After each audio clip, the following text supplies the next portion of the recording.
So welcome everyone to our 2018 alumni panel. This was put together because we had a student who was interested in sort of pathways through the program and how they lead to a place in the profession, and sort of what happens with internships, what happens when you're going out, how was it to get a job, you're working now. So we have four alumni on our panel who went through the program in different capacities, and I'll give a very brief introduction of them. And they're going to talk a little bit about their experiences both here at LAN and how that they made that bridge to the professional world.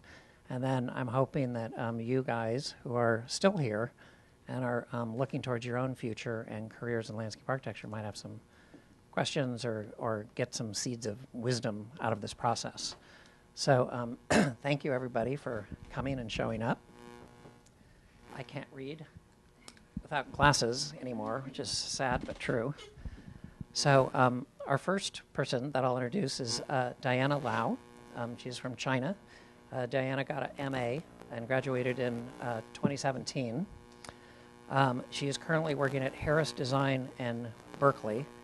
But I would like to point out that when she went out into looking for a job, there were three firms that were interested in her, and the principals of the firms were trying to get her into their offices. So we're very proud of you and the work you did, and you landed at Harris, which is great. Eric Arneson, you were up in Petaluma?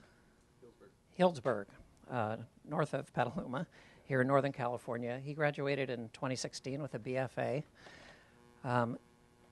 Eric won the ASLA National Honor Award in General Design for his Bendway Park project, which he showed a couple of pictures of if you were here. That we did a drone seminar earlier. Actually, those of you online won't know that, but that will get posted if you're interested in that topic. I don't want to get off on that now. He did internships with Lucas and Lucas. He worked part-time with Groundworks in the East Bay and has been working, I think, full-time with Tony Bava, landscape architects in San Francisco. He is a licensed drone pilot. He did some consulting with Drone Deploy, which is a drone software company, to help them refine their software tool for landscape architects to use. And he did a series of Alvin drafting videos. Alvin, the maker of like triangles and drafting tools, and they're excellent. They're like 5-minute tutorials from sort of site planning through basic rendering. So he's been busy, and thank you for coming. Nahal Sabati graduated in 2017 with an MFA. She also, well, actually, I'd also like to say you won the Northern California Student ASLA Award as well. And Nahal, sort of following in Eric's footsteps in the sense of also winning, won the ASLA National Award of Excellence in Community Design for her Ridge Lane project, which has been kind of renowned throughout the city and county of San Francisco and is sort of becoming a model for how leftover public space can be developed for the community that it's in. She also won the Northern California ASLA Student Award with that project as well. Nahal did an internship with TS Studio, and then a quite prestigious one with CMG Landscape Architects in San Francisco, where she is currently working full-time. Okay. Thank you for coming.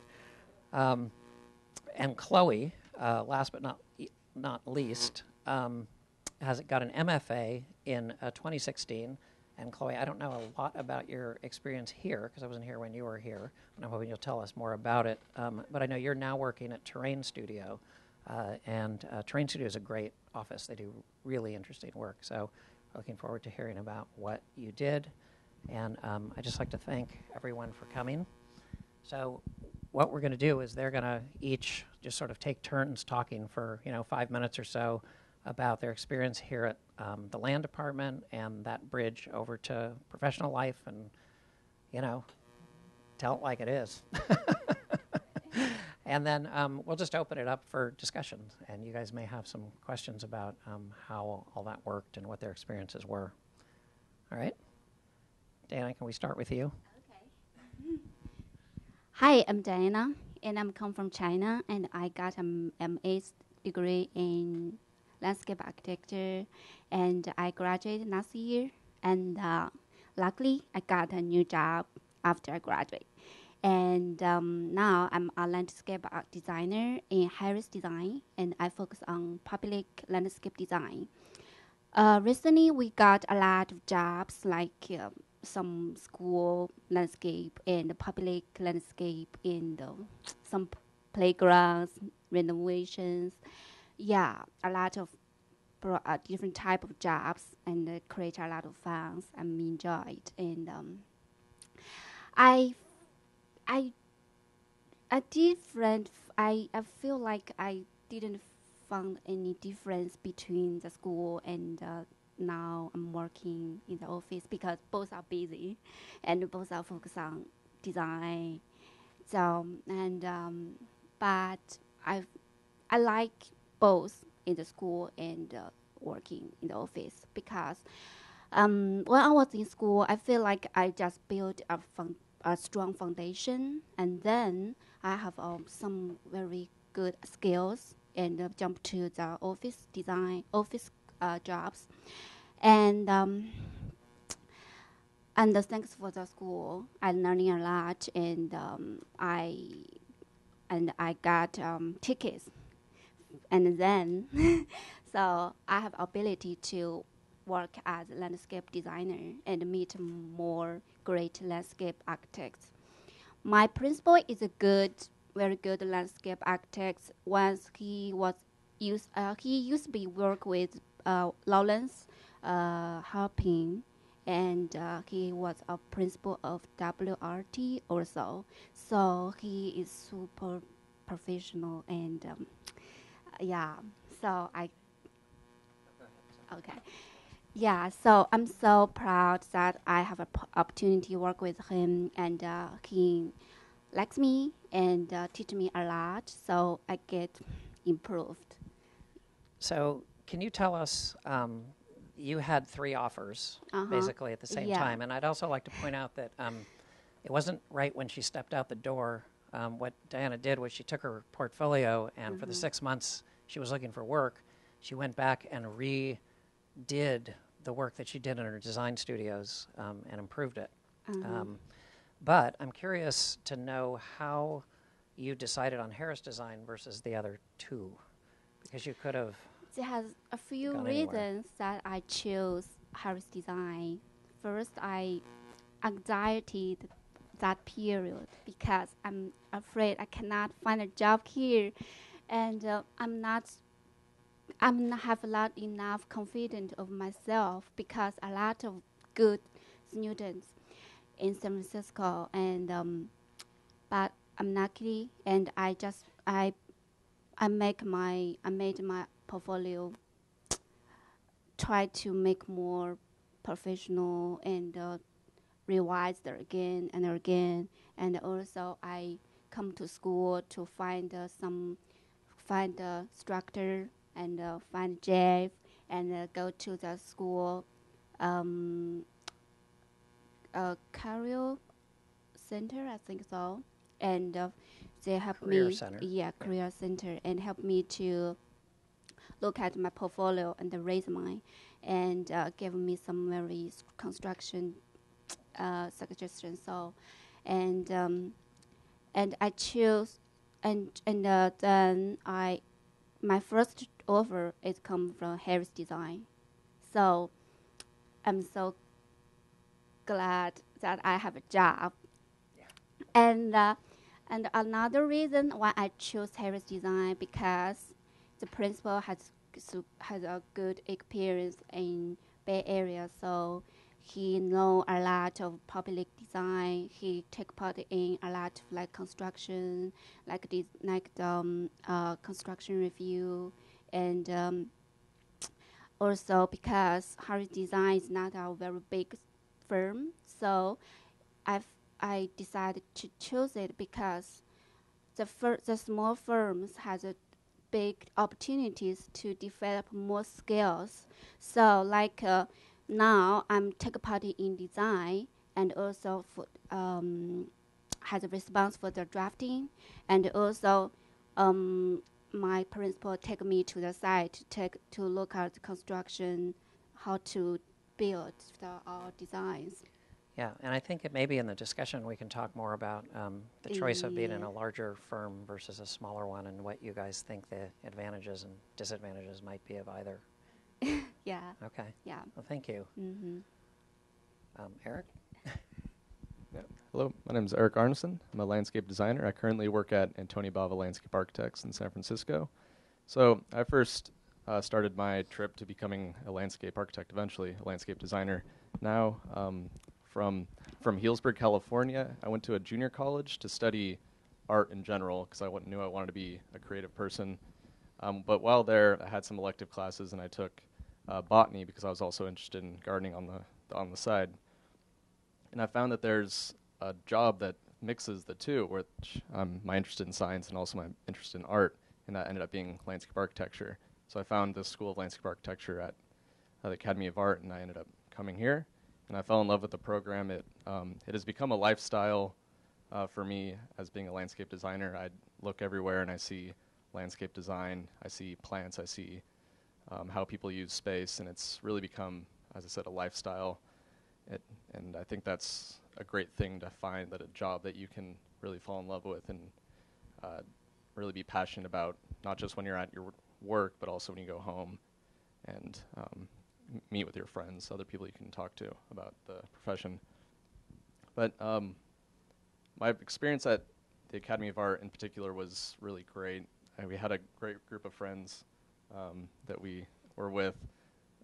We did a lot of cool extracurricular activities, such as the garden show.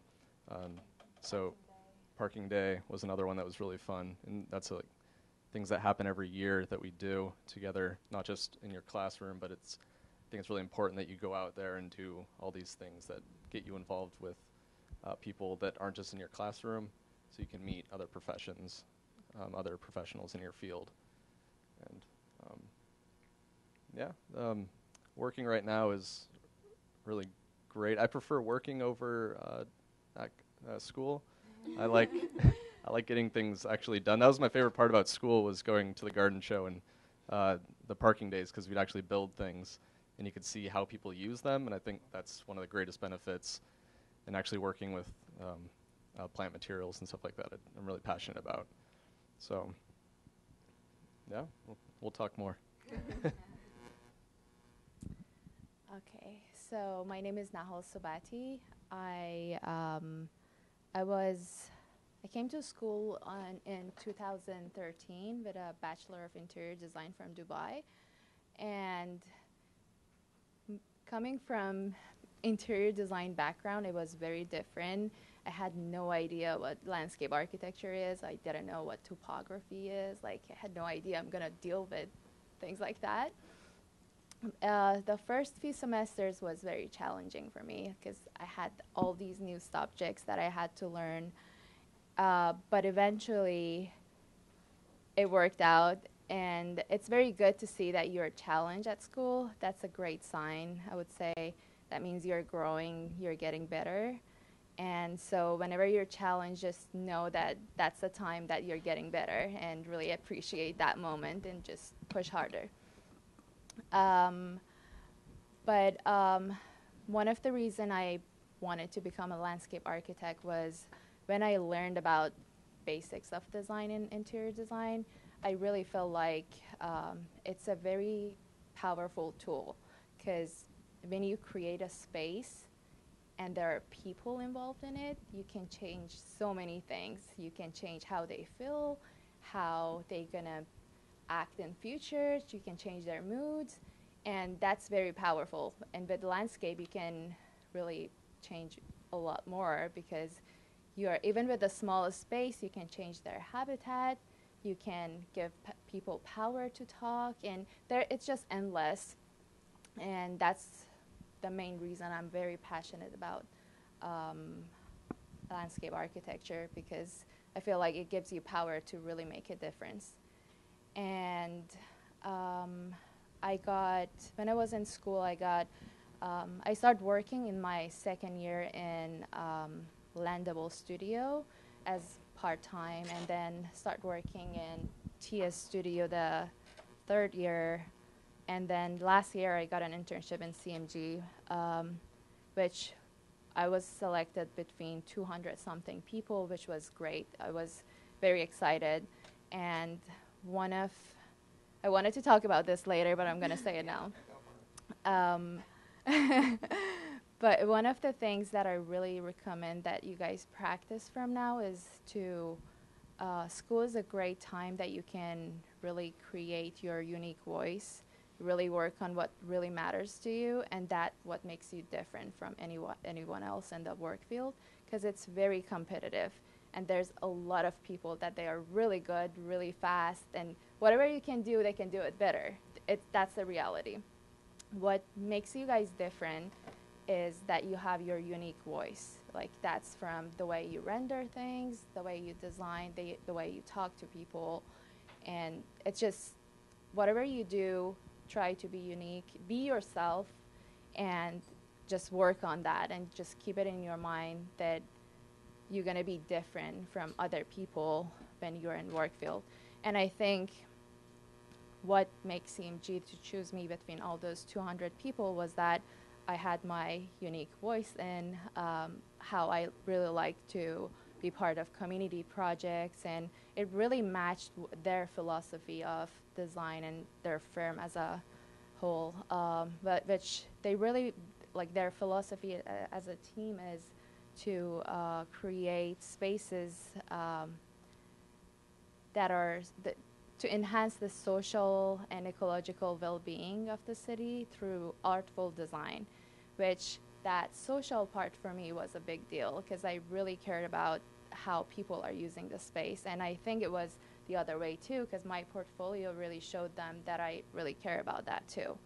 So work on your portfolio. Thesis is a great time to really learn about that unique voice that you're looking for, and I would say definitely go with your thesis projects. It's a great time to really know what you want to do in future. And I have a lot more to talk about, but we will talk about it later. Hi everyone here and everyone online. Thanks for inviting me to this panel. I'm Chloe, by the way. I graduated here in 2016, and I started to work at the second year of my graduate school, which introduced by my director was Heather. So I bring my portfolio to the, not even portfolio, I just bring my schoolwork to the office and present my schoolwork, and I got my first job. And at that time, I was like super nervous, like me now. Like the school time was kind of a bit challenge because I was like at the moment about choosing a topic for my thesis project, and I don't know what I'm really passionate with at that moment. So I start with a super huge scale site, then jump into finally got like a park scale project. But since I got the job and the school thesis going on at that time at the same time, so it's pretty challenging for me to manage the time, like Naho said, to get balance it. And one of the big moment, like aha moment for me was like the thesis presentation day was the last day for my school. I was nervous for the presentation, so I went to take the bus earlier than before. Then I passed the bus stop. I should get off. Then accidentally I was get off of the Union Square station. So I said, okay, I'm a bit early, so why not just pass by to check people doing. Then the magic moment is I saw there's a light like shining on the sculpture of the Union Square. And the Union Square was redesigned by Michael Fotheringham, who was my instructor before. So I was really touching. I feel the light is kind of guiding me, and I saw all the people kind of hang out in the space in the early morning, I feel, wow, that moment, I feel I'm not that nervous. I feel I know what I really want to do about landscape, really create space for people, really stay there using the space and having fun there. Yeah, so I think my school challenge is all about thesis and time management. Later, after my internship in the office, I was lucky and the office kept me there, so I become a full-time employee. Now it's almost to next January, it will be my 4th year there. Yeah, but my experience in the office is quite diversity. Start from an intern, I work as the CAD drafter. Then later, I start to involve some like schematic design, conceptual level design, and the design developer detail works. And then now I work as a client liaison. I fly to China sometimes to really present to the client and talk with coordinate with all these other relevant like architecture, interior people, and talk with the government even. So this experience is very interesting for me, like really talk with people and deal with the real problem. And the main project, our office work is like water-related ecological projects. We have the river corridor project in Nanjing, China, and another like a whole new town planning project, like 1/3 of area of the San Francisco city. That's very large scale project, which I really like to deal with the larger scale down to the small scale as my thesis did. I can show some photograph under the graphics later.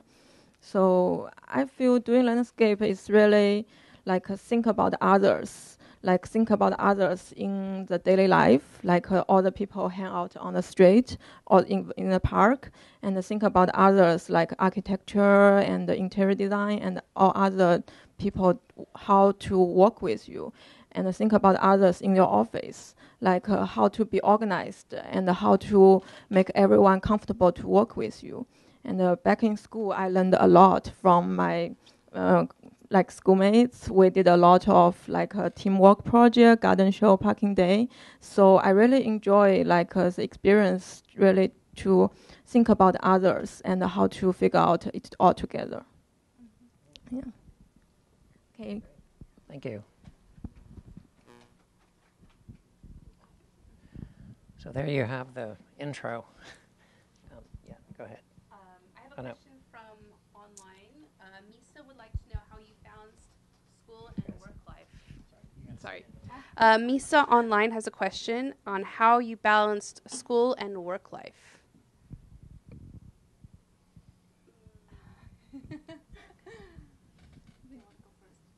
Wait, how you found it? Balanced. Oh, balanced it. Well, that's assuming that you have a job while you're at school, which is very difficult. Only a few people here have done that. Hey, Misa. Yeah, that's what I'm saying. So how I did that while I was at school is I did work part-time. It wasn't full-time, but I worked 2 days out of the week my last semester, and that was while I was working on my ASLA project.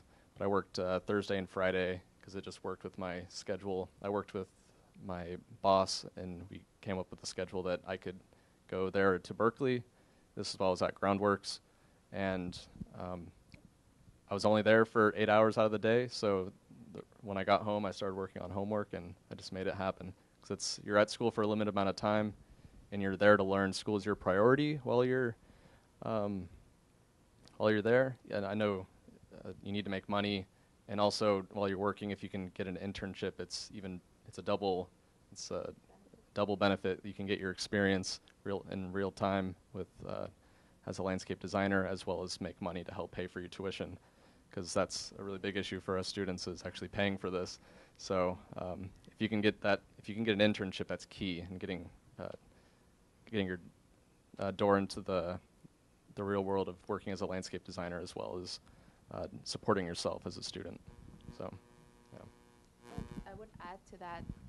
It's a very good practice actually to organize your time, because that's one of the challenges as a, like when you start working in the firm is you start working on another pace that is much faster than school. And organizing your time is a great skill.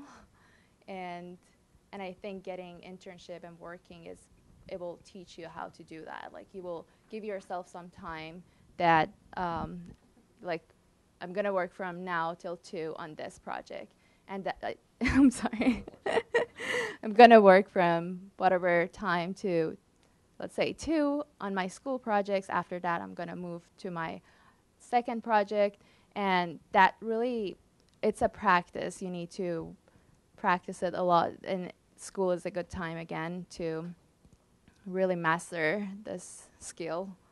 And adding to what Eric said about getting internship to be exposed to job opportunities, it's not just about the like you guys or them to know you, but also it's good for you to know what are different styles of firms and which one you are interested in, and because they are very different.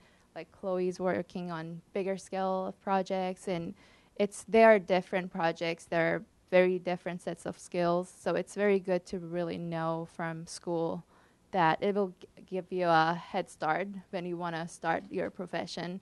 So it's not just to find any job that you want, just go for the ones that you think you like. Yeah, I totally agree with Naho. Like trying to be organized is a key. I was not good at the beginning. Maybe now I'm still trying to be better. But being organized about the time management and about all the files you have with school works, like when you have like schoolwork and the job all together, you have all these things spinning your head. So you have to know where the file is. So trying to be organized both for plan the time and plan for the other files you have. Yeah, so I think now I feel like plan everything ahead, plan your time, plan your like workload. It's very important, but try to figure out how to balance your work, not like do crazy schedules. That's not good for healthy.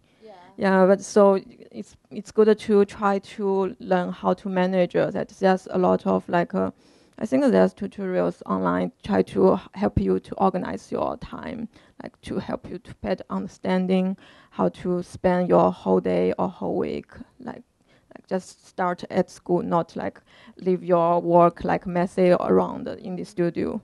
That's what I did before, but it's not a good habit. Just try to practice yourself from school. And I think, taking a list of your tasks that you need to do is a good start. Just say, I have these tasks that needs to be done.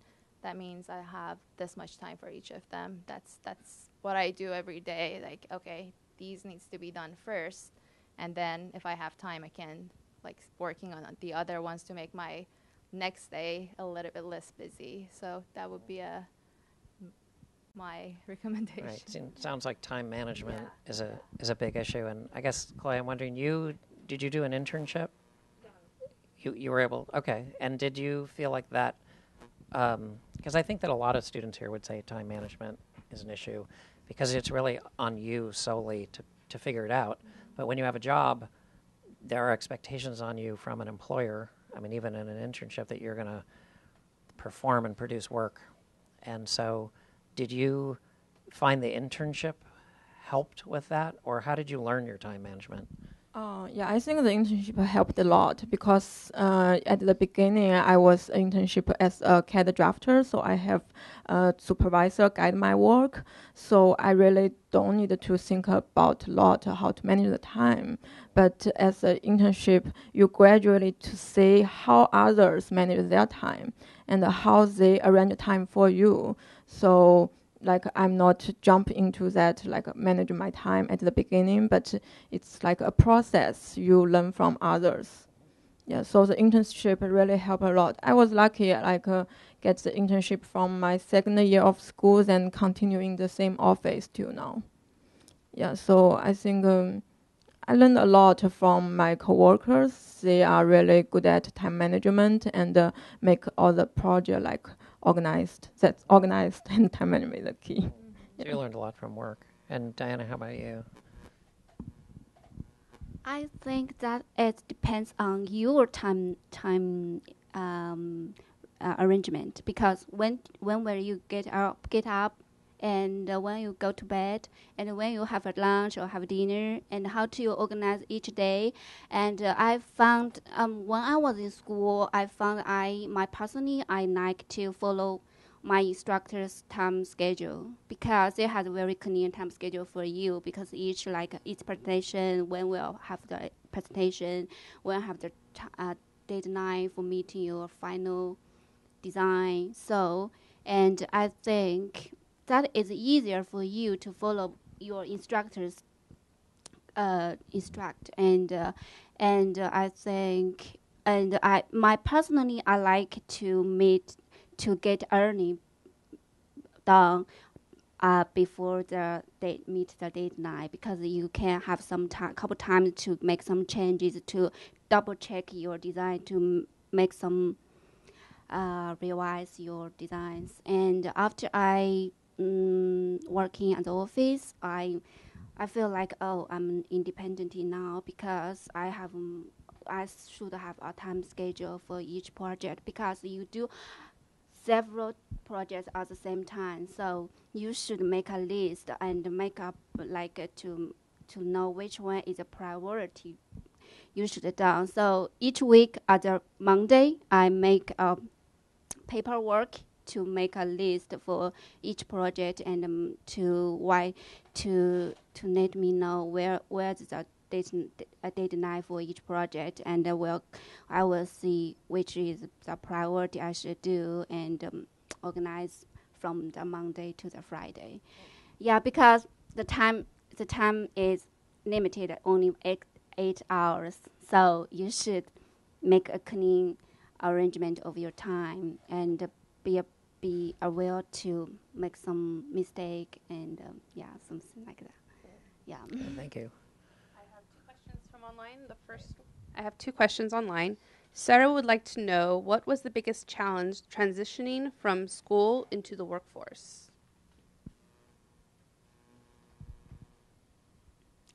I think the biggest challenge for me is to transition my now. Before I'm a student, now I'm an employee. So how to make a transit from student and to be employee. And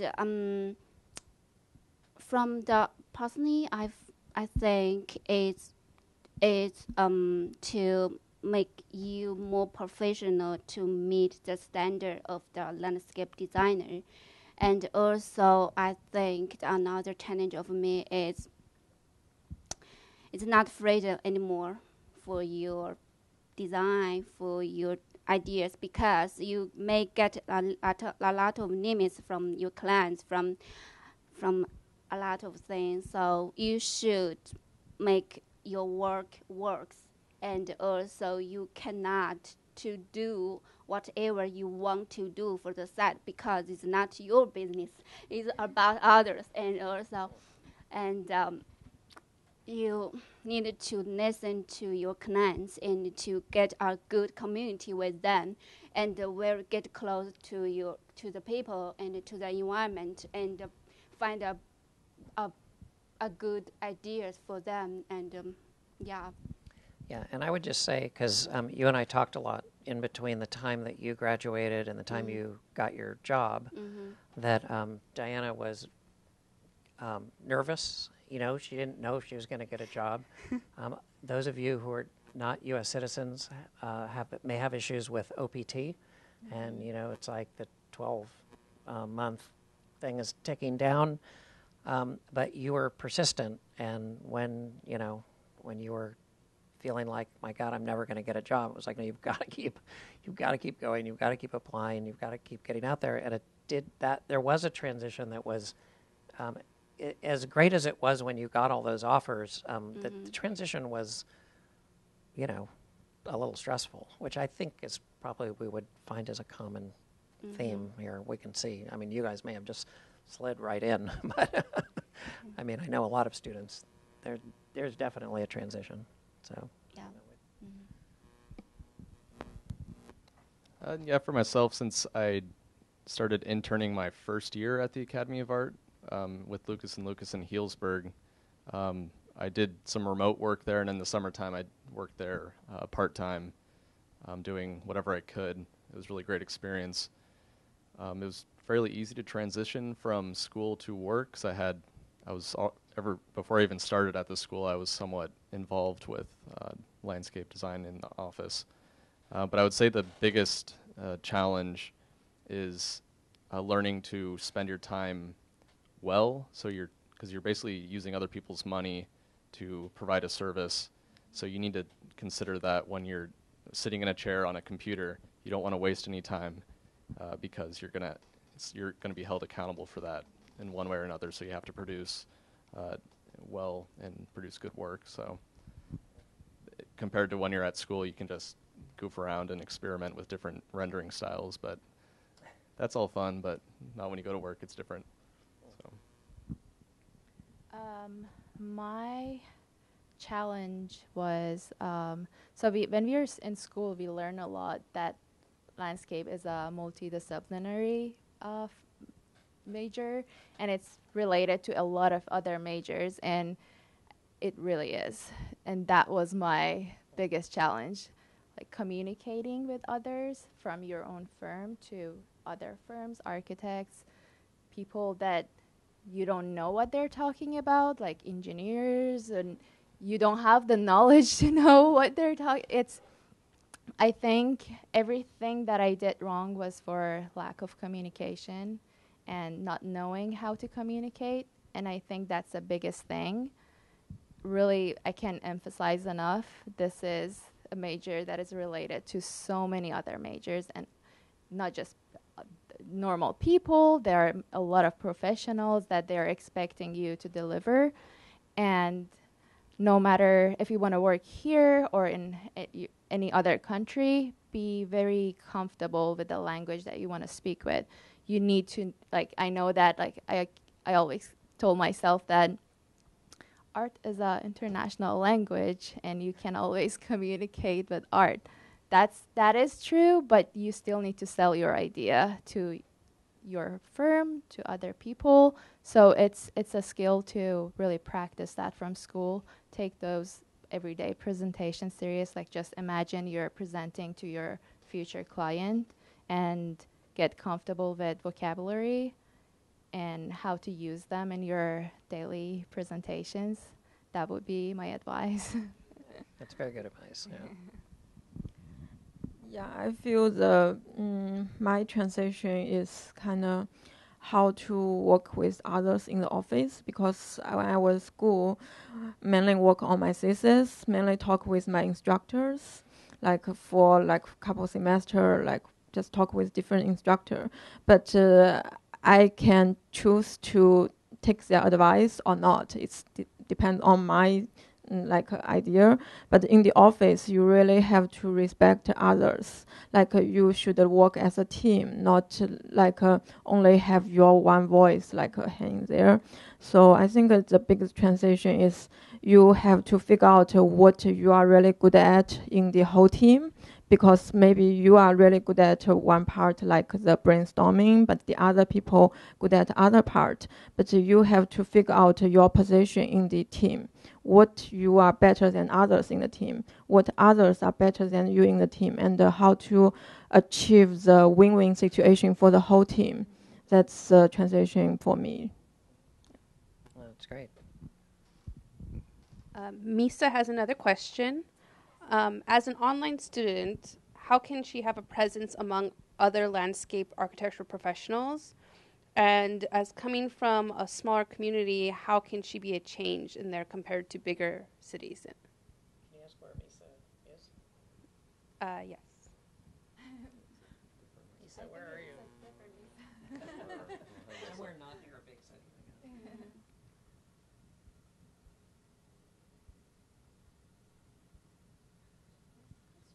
If you want to start. Oh, do we need to? Yeah, can you repeat your question? As an online student, how can she have a presence among landscape architects versus people who are doing the program on site? Okay. So, send an email to your local landscape architect if that's the case. Reach out to anybody and everybody that you can that's in your community. There's bound to be some form of landscape architecture related office in your area, if not in your town, some nearby town. They'll probably respond. If they don't, keep trying. They'll probably tell you to stop, and that's your foot in the door. So, and then also local government usually has some form of landscape-related, like Parks and Rec or something that you could connect with. So that would be, I would just say, go out there and reach for it. So, yeah. Are you ready? Yeah, go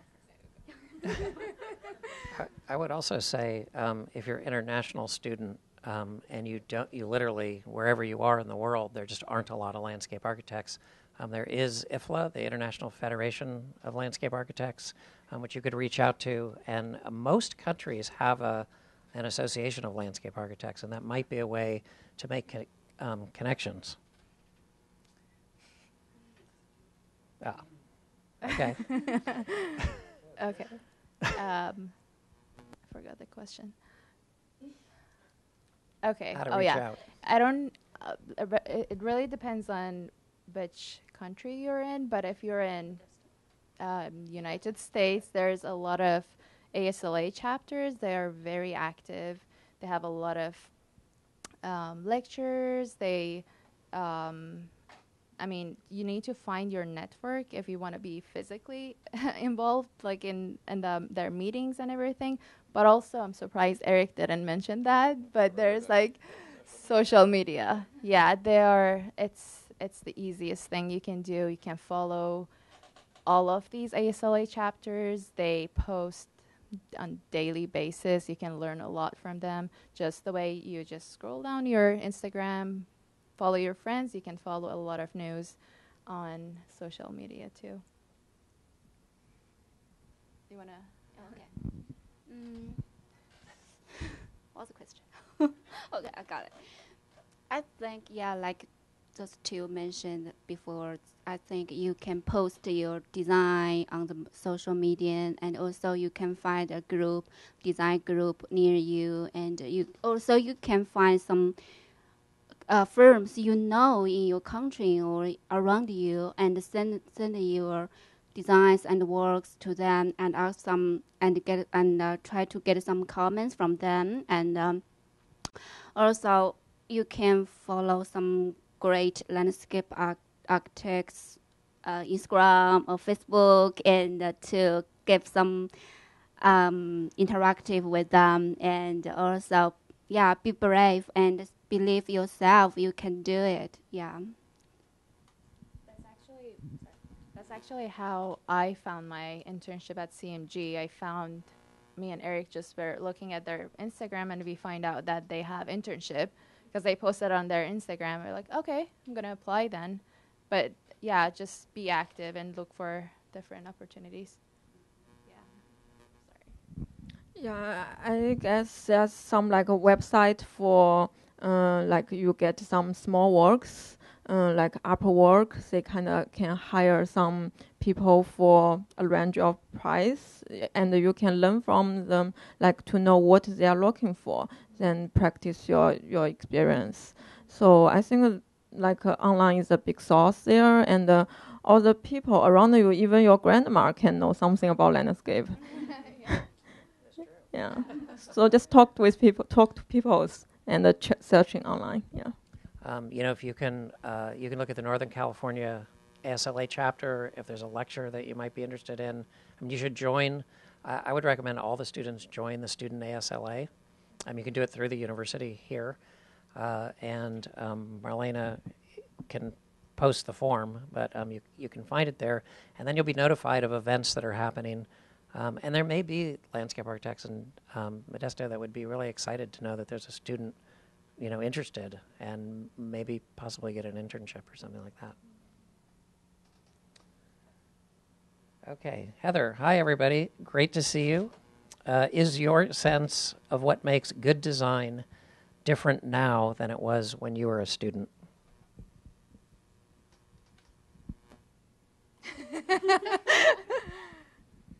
So the question is if good design in our mind is different from when we were in school. Yeah, it is. I think in school, the way I looked at a good design, it was a lot about the form, like it, a design that it looks good, like it was pleasing to the eye. But right now, it's like the more I work, the more I really understand. There's so many layers to that. There's the fact that how it's actually being used. That's the biggest thing. Like if you make the greatest artwork on the paper and it's not functional, it's not going to matter. No one's going to use it. There are so many examples in the city that they are beautiful. They are very expensive. They spend so much money to build it, but no one's using it. So it's actually worthless. And if it's practical to build, that's another thing. Like when you're designing, really think about if you can build it, because that's a bigger part of the project. And I would recommend from now thinking about how much it costs to build something that will help you in future, because that's one of the challenges that whatever project you're working on, it will have a budget, and you can't just create because there should be a budget to afford. And yeah, I would say that's the difference between a good design and from student point of view to now. Chloe? What do you think? Yeah, it's a good question, really great question from Heather. From school, I think a good design to me, like is same as Naho, the cool renderings. Trying to think about how people use the space, but really cannot really picture it. But now with the experience, I experienced one project built and another 2 projects on the construction, I believe. I feel a good design is like people really can see the space related to them. Like the space, they really can say we are not totally destroy their past. We are still think about the history, the what they really need now to accomplish the balance. I think, not just about the cool rendering anymore. Yeah. I will add something if it's okay. Do you want to? The other thing is when you design something in real life, it's a living system after that, and it will evolve. And just thinking about that change through the time, because you're making a living thing. There are plants in it, there are habitat in it that they will start living and occupying that space. So a good design to me now, it's something that is flexible to change in time. Yeah, I'll continue. That's exactly what I think. When I was a student, I always thought that the pretty renderings were really what makes a project cool and interesting, but that's not true at all.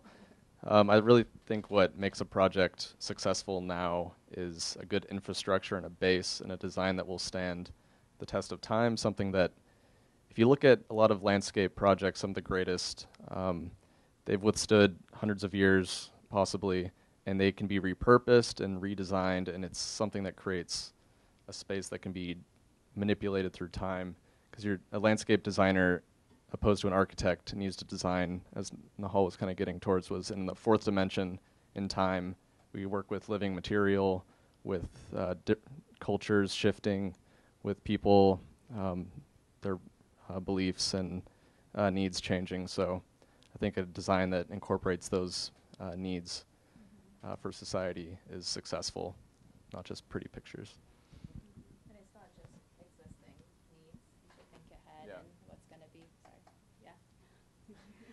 Okay, I think the best work in school when I was in school, I think is lines, graphic, and make your instructor and classmates understand what you're thinking about the site, and make your design works, and yeah, that's it.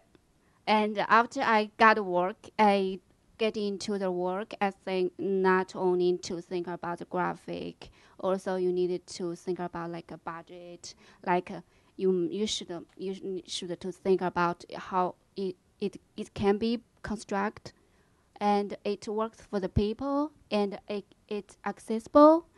So it's complicated, and you should think about a lot. And I think I think you should make your design reliable, and also because you are a landscape designer, you should think about the aesthetic, ergonomic, and sustainable. So, yeah, yeah. It's good. Good. Yeah, Naho mentioned the flexible about the space reminds me two people talked with me. One was my associate. He got a really big project built in China somewhere, I forget. But the thing is, he saw something from the Google Map, Google Earth, something really pop on the Google Map. Imagine that you design something maybe randomly, then it pop up on the Google Map and it will stay there for a long time. It's somehow scary. So you really have to be be responsible for this piece of land. So I think, yeah, if you do it good, it's good for the space. It's not. It's like a scar on the earth. That's true. Yeah, so another project I'm currently working on, the client taught me about not just think about the Central Park. They kind of reserved a piece of land for future development, like balance how this space will work. So when we design like a heavily high-speed developer in China right now, we kind of fully use the space. But when we design, we are trying to think about how to develop the program right now and how the program itself will develop. So I think a good design, it can leave the potential to keep develop, not the physical space or physical structure done at the first of the day of project. Yeah, it's always think about the flexibility about the project. And I like what you're saying about taking care of the land, which is sort of the stewardship aspect of the profession, that because we do this, we have a responsibility to the land itself. And what Eric said was it's like a tattoo. Does anyone in the room have a question for the panel? Felix? My question would be, what types of opportunities do you think we should seek to start exploring collaboration right now while we're in school?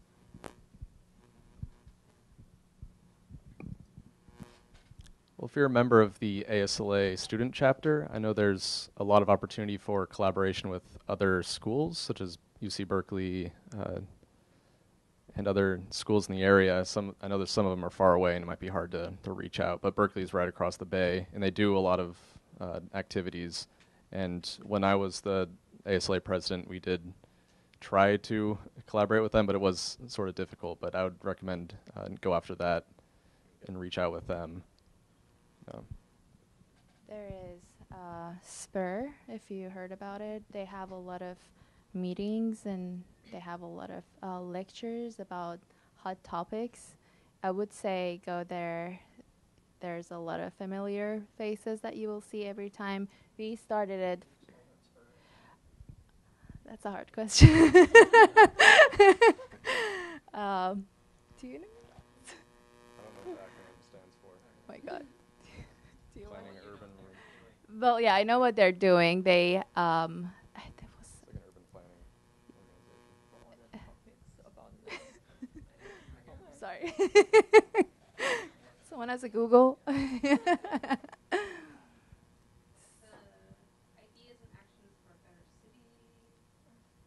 Urban planning. Yeah, they work with architects, landscape architect, urban designers, and it's like a platform that start this conversation between different disciplines and yeah.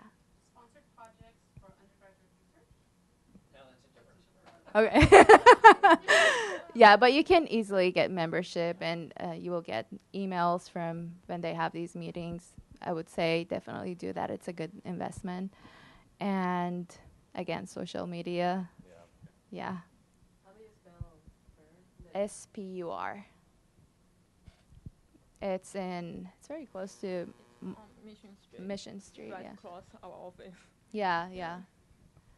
Continue that. I'll continue that note on social media. I would highly recommend for any student, I know it's kind of weird to say, but post your work on social media no matter what level you are in school. I did that when I was in school, and it was a great way to collaborate with other students from around the country, around the world. There are thousands of landscape architects and landscape designers all over the world that are on Instagram, and they use it every day. They use it as a portfolio of their work. So if you post it and you hashtag it or whatever, it's going to get out there and people are going to see it, and they're going to ask you how you did that rendering, or you're going to ask them how they did a rendering of somehow and how they learned it, stuff like that. It's a great ability to connect with people that otherwise you're disconnected because of your geography. So definitely do that. It's highly recommended. Okay. So just an FYI, SPUR is a San Francisco Planning and Urban Research Association. Thank you, Heather. She knows. And then Warren has a question.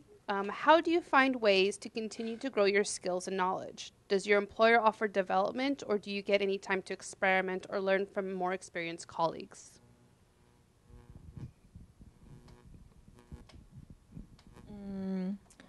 Yeah, I think my experienced colleagues definitely taught me a lot of useful skills for like our daily basis use programs. But I think I was thinking about something I not did well at school. Like my modeling skill was not good, so I hope everyone to figure out what you are not good at and try to really spend time to watch tutorial or ask your schoolmates who good at it, just to fill the gap. Because when you go to work, people are trying to help you, trying to teach you, but maybe they don't have enough time. If you are not good at that part, you will, because the whole office is always very busy, so you may always be assigned to work on something else, so maybe you will never really have dedicated time to fill the gap. So I think just trying to figure out what you are not good at now and trying to ask other students to work it together.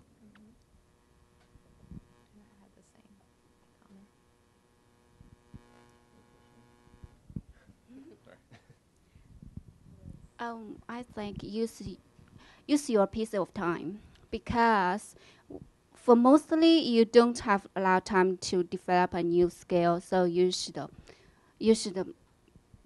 have your maybe have some pieces of time to do some development.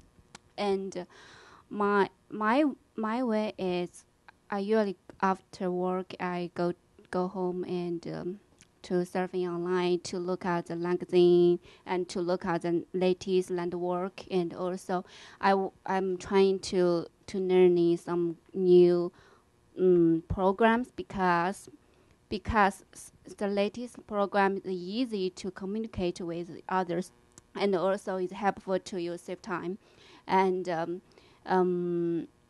also it's good for you to have a new skill. Yeah. Yeah, no, it's not probably the most healthy thing to recommend, but definitely I do this a lot because, like I said, I am very passionate about landscape architecture. It's kind of my love of my life as far as what I love to do. So I always go home and practice new techniques and different rendering and research plants and different materials, and because it's what I'm thinking about all the time, and that's how I improve myself as a landscape designer. Because when you're at work, there's not a lot of time for self-improvement. You're usually just busting on a project to get it done, and revisions and RFQs and RFPs and emails and invoicing. So there's not a lot of time for self-improvement. So you're going to have to take it upon yourself, I think, to do a lot of that yourself with online tutorials or just practicing and experimenting with different new technologies. And did you find that other more experienced people in the office would sort of mentor you, or do you feel like you just had a job and that's what you had to do? I think what Chloe said about that is that they would be more than happy to help you if they could, but there's usually not enough time to sit down with you and teach you something in Photoshop or AutoCAD. So unfortunately, no.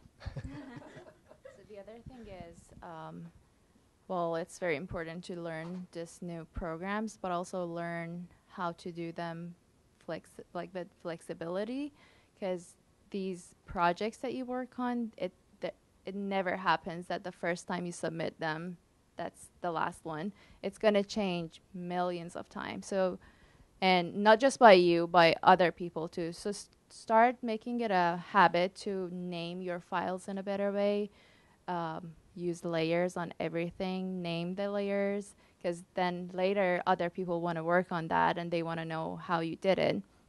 So just working but flexibility doesn't mean just for yourself. So you're working in a way that works out for other people too.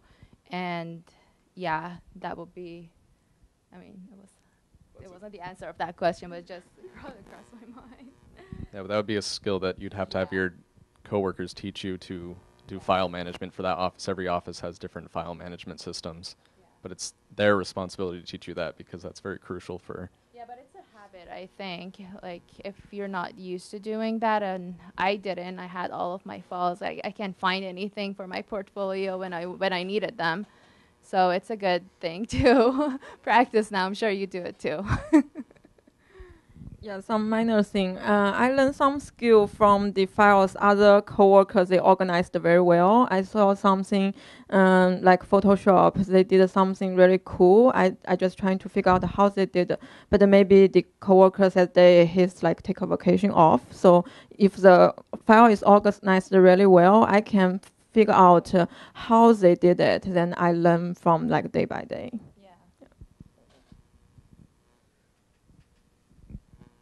Good answer. Any other questions? Oh, yes. Nella. Hi. Based on what you were talking about, the skills and programs, which ones would you recommend us the most right now, or tutorials or anything that we can? Yeah. Hands down, hand drafting, hand sketching is by far the most useful skill that you'll ever have. I would recommend studying fine art, painting, watercolor. That's all going to help you with design, framing spaces, composition. That's just training your brain to think as a designer and a creative person.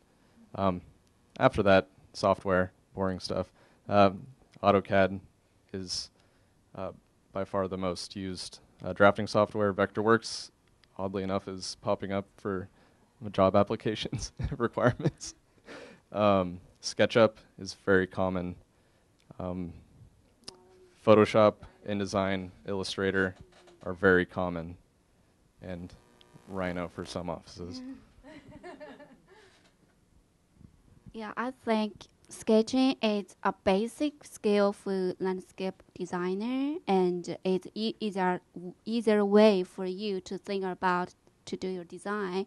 And after you jump to the computer work, you should have a skill with AutoCAD and Photoshop. This is very basic because they collaborate with each other. And also, you should have a modeling skill because you need to show 3D dimension with others, and you need to look at the space, how the space works, and so the SketchUp is much easier than Rhino or others. I think so. Yeah, yeah, that's it. Yeah, I think all the basic program everyone have to learn before get out of the school.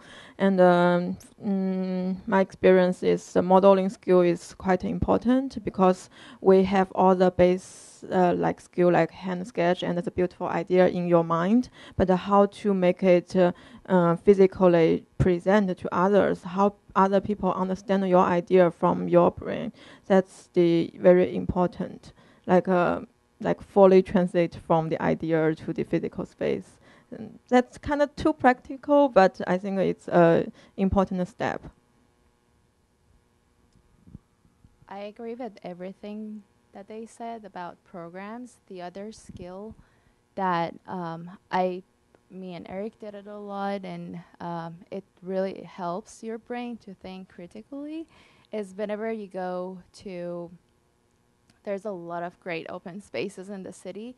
Whenever you go there, just start thinking what's working and what's not, and just start critiquing the spaces that you're in, and you will learn from that a lot, and just it will be a habit for you, and then it will help you later to self-critique yourself too.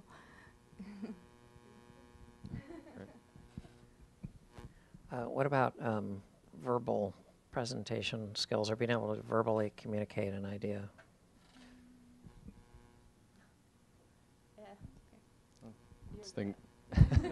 Maybe you don't feel that's the most important one, but I'm just curious where that fits in with you guys. As far as verbal presentation, I just think practice makes it much easier if you do it more. Especially if you work in an office, you're going to end up verbally presenting something to some group of people eventually. It's always going to happen because you, as a designer, need to explain what you're designing and what you drew. So you can't just sit on a computer and draft it. You're going to eventually speak. So the more you speak, the better you'll get at it, more comfortable you'll be around the people you're talking with. So just practice. Yeah, just practice. Yeah, practice. Yeah. Practice. In case anyone didn't get that. There are so few people that they love presenting and they're not shy. I'm not one of them, but one of the good. I don't think you guys know Mary Mozansky. She was one of our instructors before, and she told me whenever you're presenting, you should have one friend that he or she is not shy, and try to act as him. Try to pretend you're him, and or her, and act like him when you're presenting. And eventually, you will. It's like acting, and eventually you will get into that role on what you should do to not be shy and speak. That's great advice. Yeah, I think verbal presentation is very so important to communicate with people in the office, with a client. But I think a key thing is prepare well. If you're really familiar with something, like from tip to toe, you just very naturally speak it out. So if you did the presentation preparation like one night before, it's just not gonna work. Yeah. But when you do the communication, you have to think clearly what you want to communicate with others. Make the one or two key points. Let others understand this key point. You will be successful. Not get yourself lost. Not get the others lost. Yeah. And you have a great resource here, the Language Center. They are very helpful. They will give you a lot of great hints on how to be. It's not about second language, people who speak English as their second language, but it's more about how to manage your time, how to talk about keywords, how to use your hand gesture to be so people can be more involved in what you're saying. And yeah, the other thing I did for my presentations at school is I recorded myself and then listened to that after. It helped me. Honest, I'm not good at verbal presentation.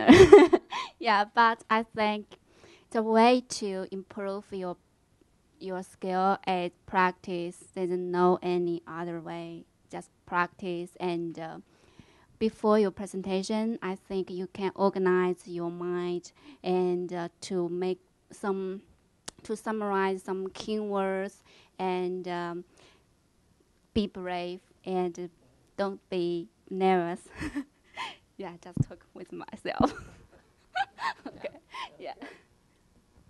Okay. And sorry, you go ahead.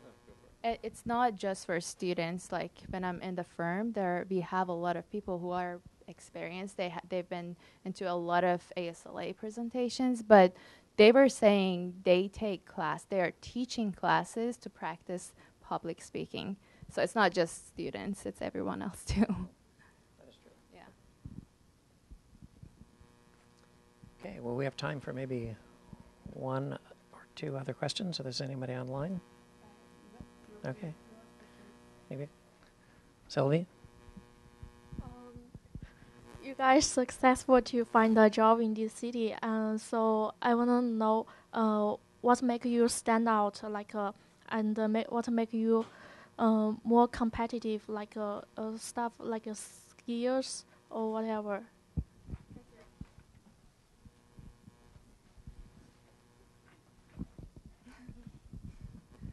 I think I answered that in the beginning. I think just make a unique set of skills for yourself. It's either your rendering, the way you talk, the way you communicate, make that a unique voice. I think one thing that you should do is not to copy other people, just to be yourself, because that's what makes you unique, and that's what people want. They want someone that is different than anyone else. Like if you imagine they have all these colors in the firm, they need someone that is different from the other, and just create your own color and you will add to that firm. Mine's a bit different because I get the job introduced when I was at school. I wasn't prepared my portfolio yet.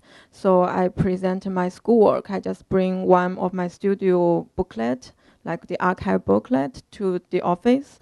So I presented them the whole booklet. I told them I did the CAD base, I did the rendering, I did the InDesign, all these very basic skills made me get the job at the very first time.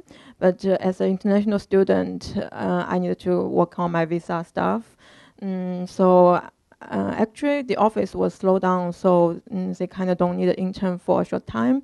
But I guess, I hope so, that's my dedicated to my work.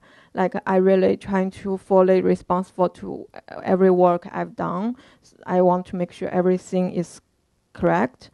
Then, based on all the good feedback my coworker gave to me, my boss asked me to go back to work after graduate. Then I think this years of dedication and really be responsible to my work is the key. I get my a full-time job.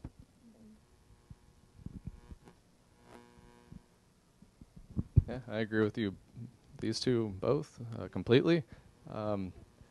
For me, I would like to focus a lot on graphic presentation because that is what is going to catch their eye. You want to make something unique and beautiful that will initially get them to click on that PDF or link to the portfolio, and then once you lure them in with something that's catchy, then you can fill them in with the information of your projects, what's actually behind the beauty, and then eventually get into an interview with them so they can actually meet you.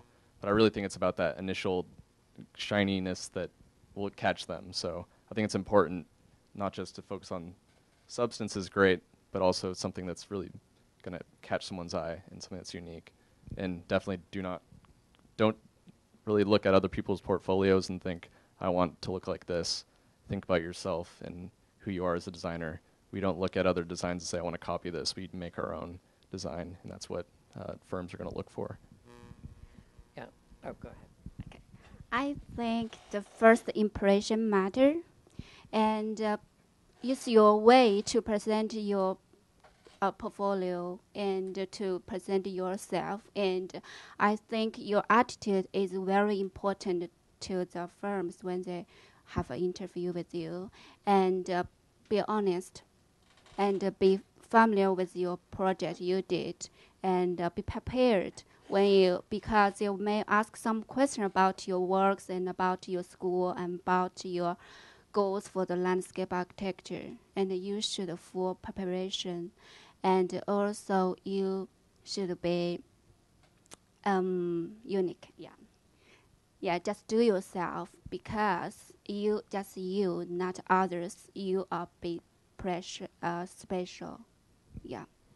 Yeah, and I would just, as a employer of young landscape architects for, I don't know, 15 years, you often get, you might have 6 applicants or 10 applicants who all have the skill set you're looking for. So really, then you have to decide, who am I going to hire? So it's not, that you have to get in the door with the skills. But really, for me, then it came down to who did I want to work with, which is really what you guys are talking about. It's people who you feel like you get a sense of who they are. And it can be a little intimidating if you're, to go into that situation. But the more that you can get comfortable in your own skin, I think that often is the point that separates you from someone else, particularly if you're all basically qualified for that job.